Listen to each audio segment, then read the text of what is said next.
Bienvenidas y bienvenidos a una edición más de A Fondo con María Emma, este programa de Noticias Caracol Ahora que pasa todos los domingos a las 8:30. Y hoy en una sesión, dijéramos, bastante inédita, porque he invitado a mi gran amiga, colega de muchas batallas juntas, a que invirtamos papeles y que sea ella hoy que conduzca este programa. María Alejandra Villamizar, bienvenida a Fondo con María Emma. María Emma, muchísimas gracias y bueno, somos colegas, somos amigas, por supuesto, pero aquí en este libro que tengo en las manos se da uno cuenta de la cantidad de cosas que todavía faltan por caminar para por lo menos llegarle aquí, por aquí cerquita, en ese trabajo público por Colombia que ha hecho usted durante todos estos años. Vamos a hablar entonces a fondo con María Emma o a fondo de María Emma. Bueno, Maravilloso libro, María Emma, además un ejercicio increíble en el fondo de encontrar cuáles son los puntos, las claves, digamos, de lo que uno tiene que contar en medio de una vida todavía muy activa y con tantas cosas por delante, empezar a mirar hacia atrás. Y pensaba yo que aquí hay una historia de un hombre que es su padre, y quiero comenzar por ahí, porque las mujeres que de alguna manera abren camino, como usted lo menciona, como lo menciona en el libro, pues siempre hay una figura paterna muy fuerte. En mi caso ha sido parecido. Siempre hay una figura que nos enseña que en este caso el miedo no es una palabra del vocabulario. ¿Qué tan profundo, digamos, es el camino que labró su padre, María Emma, para iniciar en este camino de vida pública y de vida de servicio? pues gracias, María Alejandra. Yo creo que fue esencial, porque esos años de niña pequeña, que eran años de una Medellín muy alegre, de una Planeta Rica Córdoba en la finca, donde salíamos a montar a caballo con los vaqueros, a herrar, nos levantábamos temprano, libres, sin paramilitarismo, sin guerrilla, sin Claro. conflicto. Yo creo que era una vida muy especial y un hombre que yo siempre recuerdo, pues que a mí me marcó muchísimo cuando esta anécdota que me cuentan constantemente, mis hermanos se reían de mí y decían, usted cuando nació le dijeron que era otra, porque tengo 5 mujeres, 5 hermanas y un hermano, y entonces mi papá dijo, no, esto la voy a educar como que fuera un muchachito.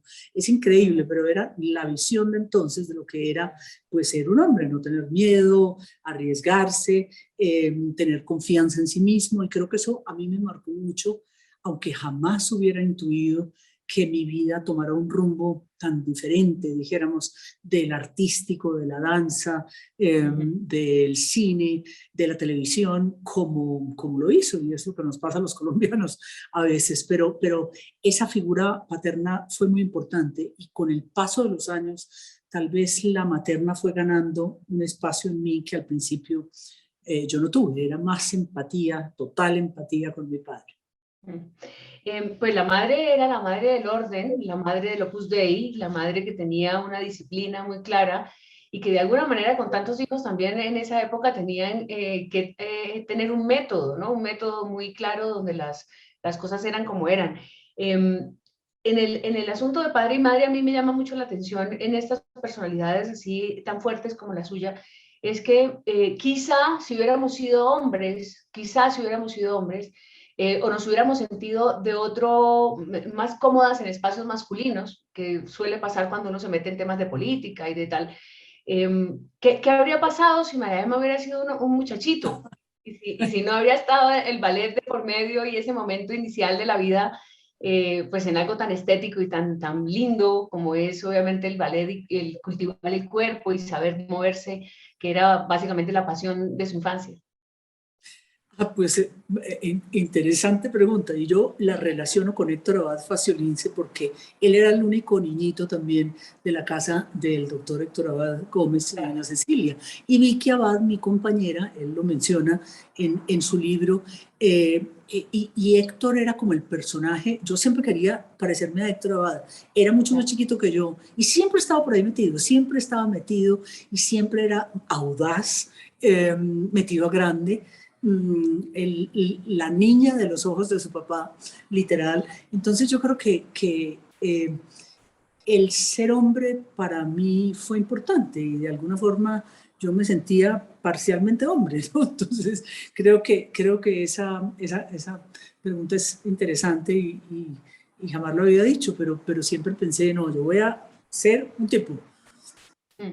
Y en momentos de feminismo tan fuertes como ahora, pues llega María Emma a Estados Unidos, y menciono esto por la referencia que haces del libro de Virginia Woolf, de salir de Estados Unidos, volver a Bogotá, volver a Medellín, estudiar en la universidad y decir, en un momento me tengo que ir allí a hacer mi habitación propia. En la construcción de la identidad, María Emma, que es algo tan clave, se va mostrando en el libro como, pues eso, como un tejido que, no va, que va dando la vida, pero que poco a poco uno va encontrando. Y me llama la atención que usted dice en algún momento, cuando ya decide irse de Medellín, ya tengo la sensación de entender quién soy y qué voy a hacer y qué no voy a hacer. A mí me parece es una certeza muy prematura, ¿no? A veces todavía hay mucha gente que no sabe qué quiere hacer. Sí, para mí, yo creo que esos años de estar, el año que yo estuve afuera en ese internado, pues en ese intercambio en Lisbon, que un sitio tan remoto, tan duro, tan difícil, eh, yo lo describo en el libro, yo no sabía que había pobreza en los Estados Unidos, uno siempre Claro, porque se acordaba de que Estados Unidos era otra cosa, y creo que fue un año enormemente formador, y por supuesto la Universidad Darío Arizmendi, que era el cuchilla, el profesor duro de la universidad, escribir, fue una época muy formadora, pero yo sabía que yo me quería ir, yo sabía que mi destino, y tal vez más por el abuelo en ese caso, sabía que me quería ir y sabía que mi lugar estaba precisamente en Europa, en Londres, en una ciudad que había formado parte, dijéramos, de la vida de mi papá y de mi abuelo. Eh, y no, y dije, y el cine es lo mío, yo amaba el cine, dormíamos sobre latas de nitrato en esa época, la película de Bajo el cielo antioqueño, mi papá siempre decía, en átomos volando, pero en esta casa. Entonces había como esa relación con el cine y el cine no estaba en la bolivariana, no había todavía en periodismo, era más opinión pública. Entonces creo que yo lo tenía absolutamente claro y mire, la vida da vueltas tan sorprendentes como la que me pasó a mí, pero siempre pensé que era por la cinematografía, por la BBC en radio, que trabajé muchos años en Londres, y los medios de comunicación. bueno, de alguna manera ha sido así, obviamente cuando aparece la política empieza pues a surgir también esto, pero la cultura quizá puede ser el hecho público, digamos, llevado a al sentido básico de la política más trascendental, más universal, ¿no? Si llevamos el cine, sabemos de cine, no hay que estar en Medellín o en Londres para necesariamente poderse expresar. El periodismo y la política a veces lo limita uno más a las realidades y a los entornos más cercanos. Pero hablemos un segundo entonces de Londres y de esa primera película, de ese lanzamiento de María Emma al cine, al primer cortometraje, de alguna manera muy ligado también pues a la creatividad de encontrar en esta historia el polvo blanco en una caja fuerte, una maravilla de historia que luego se va convirtiendo, ya vemos a una María Emma que dirige cine. Sí, fue una situación muy dolorosa porque yo llego al consulado, trabajaba con La historia es eh, tremenda, sí. sí, con presas. Nosotros lo que hacíamos era acompañar el proceso, visitar presas. No teníamos, en esa época no existía el apoyo jurídico que existe hoy, dijéramos, ilegal para los presos, particularmente las mulas colombianas, que ya eran bastante, ya era un fenómeno frecuente no solo en Estados Unidos, sino empezaba a hacerlo en Inglaterra. Y yo creo que ahí yo veo esta cajita con un pito y le pregunto a Eliana Valenzuela, que era nuestra chilena administradora del consulado, y me dice, no, fue una niña, una au pair que murió, una au pair que lamentablemente se tiró al tren, al metro, al underground, al tube, y se tiró un 24 de diciembre. Y eso a mí me marcó tantísimo y me sentía también como una mujer más Sí, sí, claro. migrante Y llega Carlos Mayolo porque yo decido que yo voy a hacer un festival de cortometraje colombiano en la Cinemateca. Yo trabajaba en el bar con un compañero americano para que nos dieran las boletas y llega Mayolo y le cuento esta historia y con Mayolo dijimos, oiga, hagamos un corto, metámonos en esto juntos. Y Carlos Mayolo, pues que era Hollywood y yo llevaba Agarrando Pueblos, su gran cortometraje. Entonces creo que fue ese el comienzo de lo que para mí me marcó muchísimo, Bienvenida a Londres, un proyecto que hicimos con 5 pesos, que trabajamos y editamos juntos, y con Mayolo, pues hacer eso fue una aventura en sí mismo, porque no teníamos permisos, nos entrábamos a todas partes y hacíamos cámara oculta, muy bonito, muy especial y una profunda amistad con Mayolo desde ese momento, quien después trabajó conmigo en el segundo cortometraje, que fue pues un cortometraje también muy importante. Héctor Abad en el prólogo del libro es muy delicado, a mi juicio, en la forma como aborda el libro, porque le da la licencia de lo que no cuenta, le da el crédito y el beneficio de decir, ella no entra, por ejemplo, en su vida privada, en su vida amorosa. Y este capítulo del cine termina justamente cuando hay una persona que no va, ¿no? Cuando le dicen allí, pues hay una persona que no va a venir porque esto es de una película de una niñita paisa y resultó ser una de sus parejas y el papá de su hijo, ¿no? Sí, definitivamente es una historia que es de no creer, porque Juan Manuel Santos, entonces director de la oficina de café en Londres, pues va a ver la película que yo presento, Bienvenida a Londres, antes de regresar a Bogotá. Y Lucas Caballero, íntimo amigo de él, se estaba hospedando en su casa. Dijo, ni por nada, película de niña de consulado, ni conocer a la niña, ni ver una película de una niña que trabaja en el consulado. Y justo 8 días después, María Alejandra, es de no creer, estábamos, Guillermo Perry, que en paz descanse también, me invita a Gaviotas, a conocer el proyecto de Gaviotas de Paolo Lugari, y de pronto veo a una persona subir y es Lucas Caballero, que vivía en la finca de Pepe Gómez, de donde salíamos en el avión, entonces teníamos que pasar la noche allá para coger la avioneta en Guaymaral. Y fue increíble porque yo le dije, no, le pasé, todo por un libro, ¿no? Porque la tarde, en la mochila, cuando llegamos de regreso de Gaviotas, yo tenía Marie Renaud, el libro del niño persa. Y él dijo, pues yo estoy leyendo este libro, y empezamos a conversar y me atreví a darle mi teléfono y le dije, mire, acabo de aterrizar en Bogotá, no conozco a nadie. Y como al mes, se demoró su ratico, como al mes me llamó y 6 meses después estábamos casados. O sea que yo creo que fue muy, muy emocionante y maravilloso, porque es un ser humano que yo amé muchísimo. Y a Klim, y qué decir, en su bata cuando nos recibió el día de la boda, ese periodista emblemático colombiano, contestatario, y con ese humor genial. Entonces fue como una época muy, muy bonita y un final de Londres y un comienzo de Bogotá completamente revelador. Claro, claro. Bueno, y ahí, no en forma cronológica quizá, pero ya el libro cuenta de entrada, pues su mano firme al lado de la de Diana Turbay en el momento que ella se está despidiendo de la vida. Con ese episodio tan violento luego de Bogotá y la llegada, pues entra a la política y también nos encontramos con un Luis Carlos Galán, que hace parte y que aparece allí en la vida de María Emma Mejía, y con ese camino pues un poco este listado de personas influyentes, conocedores, políticos, algunos más estadistas que otros, quizá, pero una cantidad de protagonistas de la vida nacional que hacen parte también pues de este acervo de vida y de experiencia que tiene María Emma.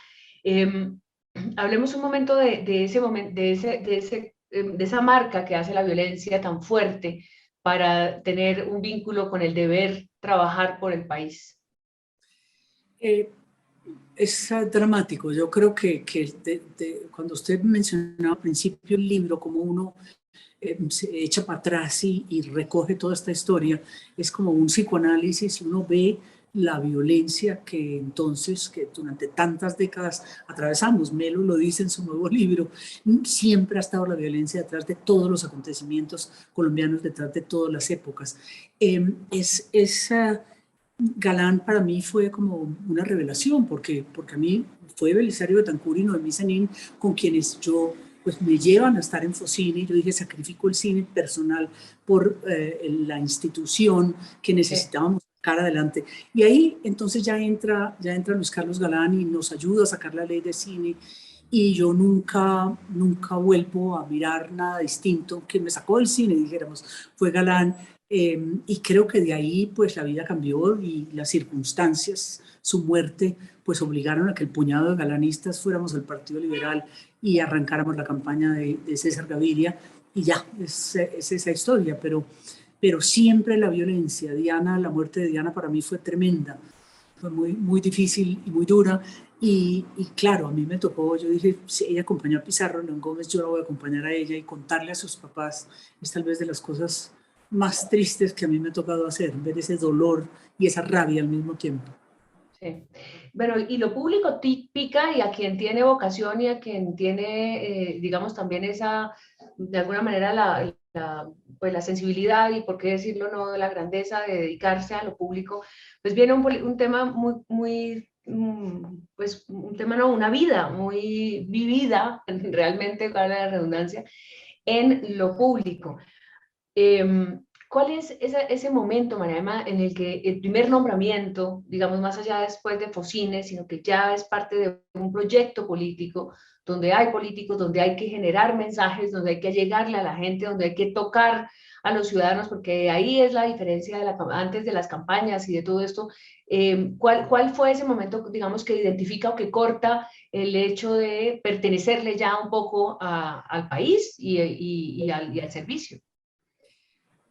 Para mí fue tal vez en el 87 cuando se perdió la alcaldía de Bogotá para el nuevo liberalismo, y ver esa fortaleza de Luis Carlos Galán diciendo, echemos para adelante, no miremos hacia atrás, vamos a seguir trabajando como que no hubiera pasado nada. Entonces, hacer de la derrota una victoria. Para mí fue el primer momento en el que definitivamente dije, aquí estoy, vamos a seguir este proyecto, y trabajamos intensamente. Se creó la Fundación Comunicar, Luis Carlos la creó, la Fundación Comunicar, que empezó a recorrer las fronteras de Colombia, y con Julio Mario Santo Domingo, de hecho, conseguimos los recursos, yo conseguí los recursos para que nos financiara esos videos, entonces Betamax, pues, de las fronteras de Colombia, y ver a Galán en Venezuela, ese compromiso por Venezuela, a mí me quedó grabado hasta hoy, lamentablemente, en las circunstancias en que estamos con nuestro vecino país. Pero creo que ahí fue como el turning point que llaman los anglosajones, ese momento de quiebre. Y nunca más, bueno, y su muerte yo creo que nos obligó a todos a continuar ese camino. Camino que tocó muy pronto las puertas de las fronteras. Digamos, usted muy pronto entró a ese escenario internacional, y quizá la María Emma contemporánea, digamos, de esa política es María Emma canciller. No, en la embajada, pues en la embajada, yo salgo de Medellín, que para mí es el trabajo más importante, más comprometido, Sí.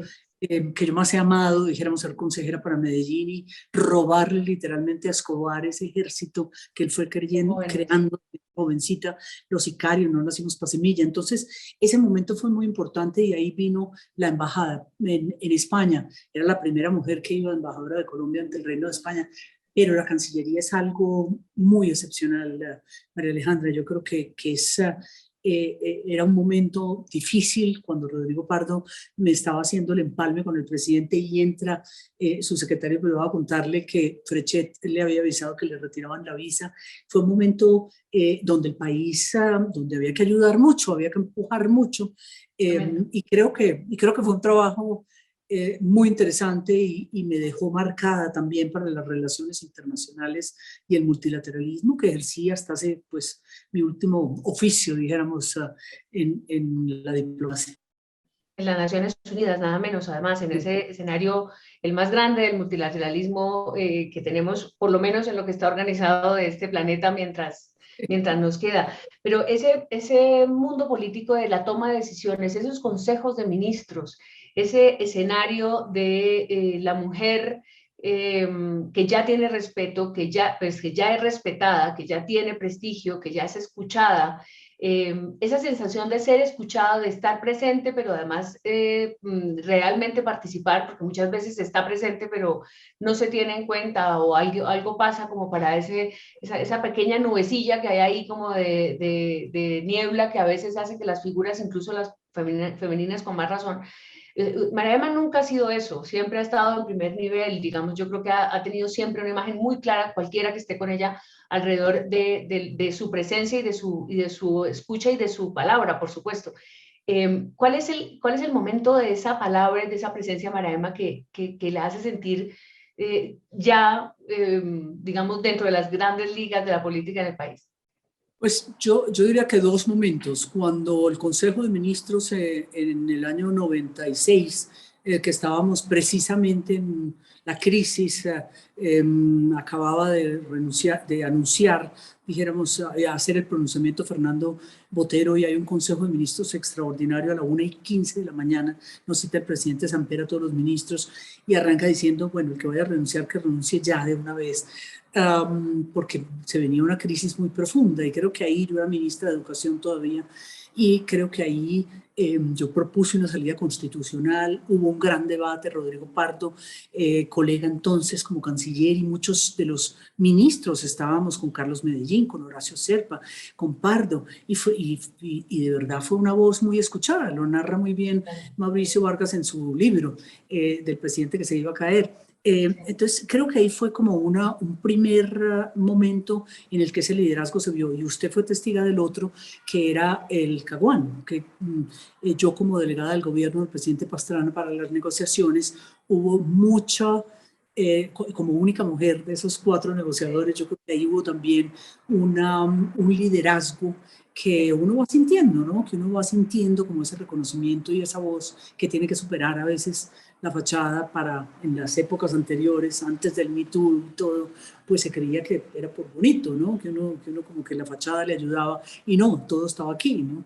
Claro, claro, no, la fachada se derrumba en el momento en que las decisiones de Estado demandan opiniones y nada menos que la suya, que ya llevaba, además en ese momento estoy hablando del Caguán, muchísimos años, y en un tema tan difícil, porque la paz sí que ha sido masculina en Colombia, ¿no? Todos los escenarios de paz han rodeado alrededor de los hombres, y creo que justamente uno de los asuntos de política que más nos sigue desafiando es ese. Pero bueno, volvamos a hablar un poco del libro, porque aquí en el libro hay una serie de fotos que también la relaciona Héctor en su prólogo de manera bellísima, porque de alguna manera queda plasmada toda esa, además, esta figura que ha tenido María Emma siempre, y creo que hay algo que puede ser pensado como superficial, pero yo creo que no, y es la presencia en la diplomacia, la presencia de la mujer colombiana, ¿no? Representando a la mujer colombiana en escenarios internacionales, con los reyes, con los secretarios generales de Naciones Unidas, en otros escenarios internacionales, va dando también la muestra de permanencia. María Emma dura mucho tiempo y es vigente todavía en muchos escenarios, y tiene mucho que ver con esa presencia fuerte. Esa fuerza la da la experiencia, ya la da la convicción, la da María Emma pues la vida misma, ¿no? Los años, el Sí, recorrido, la convicción, ¿no? la convicción, sí. Es creer en lo que uno está haciendo, ¿no? Y es comprometerse y es arriesgarse. Definitivamente yo creo que a veces uno mismo se puede equivocar. Yo en las elecciones, que hablo mucho en el libro de la política en primera persona, pues no acerté, ¿no? No pude ganar, ¿no? Y lo batallé mucho, tanto en la alcaldía como en la vicepresidencia, y fueron momentos muy difíciles. Pero yo creo que la convicción y el riesgo y el comprometerse con causas, a veces causas impopulares, a veces causas incomprendidas, a veces momentos, yo recuerdo pues la quedada en el gobierno como canciller o como ministra de Educación, mis amigos no lo entendían, muchos de mis amigos no lo entendían, o momentos difíciles en el proceso del Caguán, perdón, de La Habana, el acuerdo de La Habana. Entonces yo creo que es esa entrega y ese compromiso el que validan esos años, ¿no? Esos años de experiencia. Y es lo mismo para mí, el mismo entusiasmo hoy que fue hace 30 años, ¿no? Que mi primer Sí. oficio público. y la intensidad de una vida llena de todos estos capítulos que tiene el libro. Estoy viendo aquí la foto con el Papa, estoy viendo aquí la foto también con García Márquez y Francisco Galán, hablando en Cartagena, siempre en procura pues de buscar un camino, echando un discurso también en las manifestaciones públicas, en esa campaña con Horacio Serpa. Miles de escenarios donde se ratifica esa convicción, y entonces la pregunta de obligación, digamos, es ¿cuál es el país que María Emma hoy siente que es Colombia, que ese recorrido le ha dado esa definición hoy de dónde estamos? Pues a veces es como nostálgico, es como triste pensar que muchos de los problemas de entonces pueden estar todavía, dijéramos, inmersos en la realidad colombiana.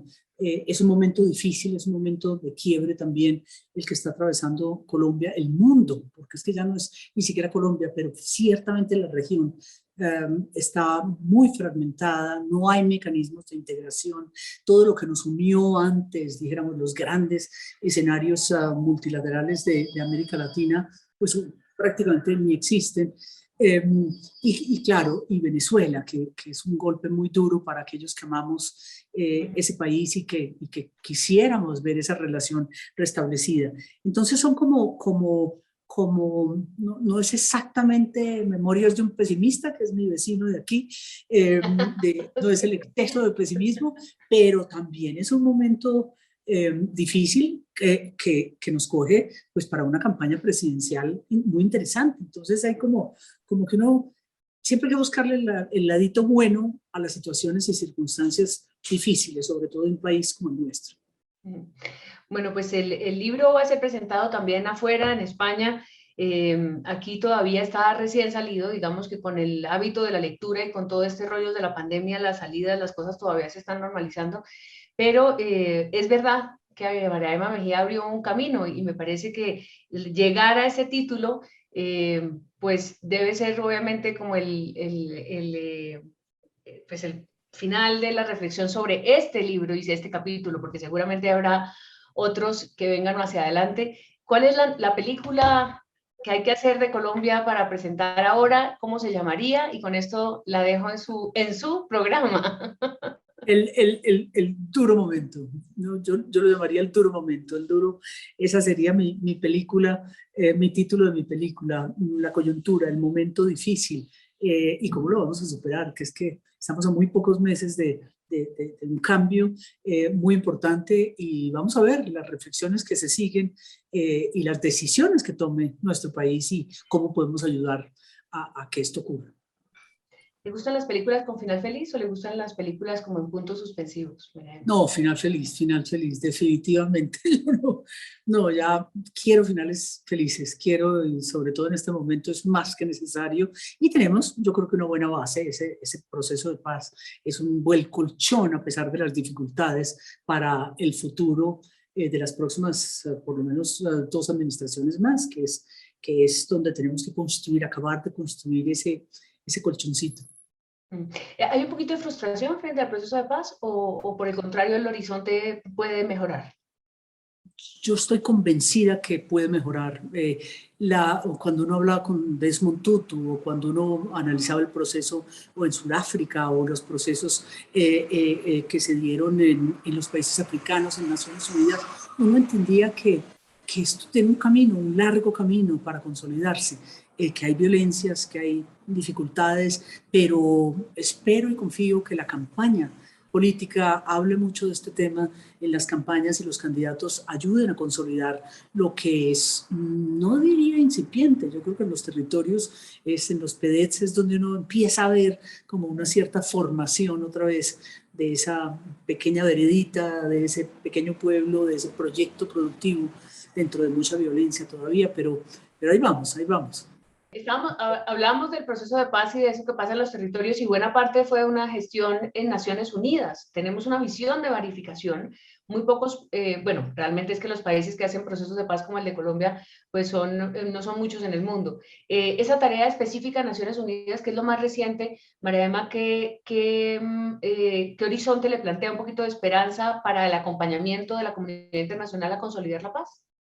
Absolutamente. Llevamos ya 3 años, vamos para el 4.º, en el que se han metido la mano al bolsillo todos los países y donde Sí. hay unidad, que es extraño, porque Rusia y China casi nunca coinciden en ningún tema, ni medioambiental, ni de droga, ni nada, y aquí hay un apoyo total. Entonces, eso me ilusiona y creo que es muy importante en los territorios. Usted lo vivió también en primera persona y creo que es muy importante esa contribución de Naciones Unidas. Bueno, pues nos quedan muchos temas, muchísimas fotografías por comentar, personajes de la historia, anécdotas, música, muchas cosas, pero bueno, habrá tiempo. Y muchas gracias, María Emma, por estar en María Emma, por estar a fondo con María Emma. Le dejo entonces aquí ya su programa y muchas gracias por la invitación. No, maravilloso, maravilloso, María Alejandra. Tenemos que hacerlo a la inversa. El próximo programa estaré de vuelta en el suyo y muchos proyectos por compartir y no más que agradecerle este rato tan grato y a ustedes, los oyentes, los televidentes, en las redes que continúen A Fondo con María Emma el próximo domingo, 8:30 de la noche por Noticias Caracol Ahora. Gracias y gracias a ti. Adiós.